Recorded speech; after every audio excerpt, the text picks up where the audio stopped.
the perception that some people believe that because Kanu has committed some crimes, why should anybody fight for him? I'm going to answer this way. You know Nelson Mandela? Yes, sir. He was regarded as a terrorist because he was fighting for the liberation of blacks in South Africa. In fact, Nelson Mandela's name was not removed as a terrorist until he became president of South Africa. That was when the US lifted the terrorism tag, granted him a visa, and he traveled across the world. And one of the things he said when he was visiting the US, same question was asked of him. Why is it that as a person who is freedom loving, you are supporting Cuba? Which the person said, that's a human rights violating regime, referring to Fidel Castro. He said to them, sometimes the problem with you people is that you want to choose our friends for us and you want to choose your enemies for us. That is basically what is happening in your MBA group. Some people are trying to choose your enemies for you. But the question you should ask yourself is, what is Nnamdi Kanu fighting for? Self-determination. It came out several years ago that the Igbos are tired of being treated like slaves in the country. And he wants the former Biafran region to break away as a nation state. The constitution is very clear. You can agitate for self-determination. But we don't have the position of referendum in our constitution. He started peacefully. He was going from village to village. In fact, he didn't go from village to village. He was on a radio. His only weapon was a microphone. Guess what? When he was arrested the first time, what they found on him was a microphone, not a gun. They found with Mandela a pistol. Well, with Nnamdi Kanu, they found a microphone. In fact, when they were asked to present evidence, even in the ongoing case, the evidence presented is that microphone, his underwear, top and bottom, and some of his writings. No element of terrorism was established in court. Nobody has testified that they saw him buying guns or ordering guns or ordering.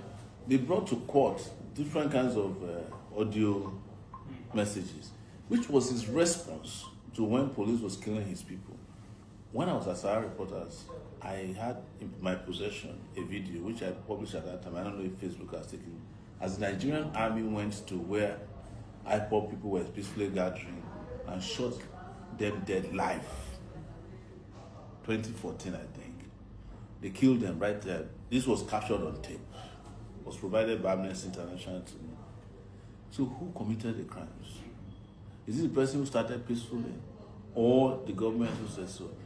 But like I started this with, this was the goal, you know. But the simplest question a lawyer asks when you go to court is evidence, right? Yes, sir. If somebody is brought before a court on terrorism charges, and we have not been able to prove it in 4 years, there's something wrong with that process. Meanwhile, Simon Ekpa was arrested maybe last year. He has been convicted within 6 months in Finland. He may not have been as guilty as it, but he has the process of appeal. The trial was speedy, open, and in my own view, fair. What happens to Nnamdi Kanu? You just keep defending, detaining him. Even when the Court of Appeal said that he's discharged and acquitted and wrote that he should be released forthwith, you refuse to honor that court order. And you are going into MBA groups to say, why is anybody fighting? You are taking extra legal steps to violate the right of a campaigner for self-determination. We are taking extra legal steps to force your hand to respect his rights. That is the reason for my protest. And who is in a better position to know a sham trial if it's not Sowere? I've been subjected to as many as 10 of those foolish trials. I have about 3 now pending. And they are going to end up in nothing. That's why since 1992, I don't write statements in police station. They sit me down, we are reading your rights to you, because I know we are not going to trial, for which my statement will be needed. And if I'm going to trial, my statement will not count. If you have made up your mind that I'm guilty as charged. So tell your NBA friends that first and foremost we are disappointed in them. They are not even represented in court to observe the trial. The same way they did to me in 2019. The NBA cannot The American Bar Association sends representative to all my court trials. The Nigerian Bar Association is not in court, even as a friend of the court. You should be there standing up and say, my Lord, can we guide you? This is what the law says. The judge can say, shut up. But you are there. You go to your WhatsApp groups, and you know what they do? They then divide it into Yoruba, the people that are most vocal on Nnamdi, which riles me out, these Yoruba pseudo intellectuals. Sowere, he has committed, will be sending me videos.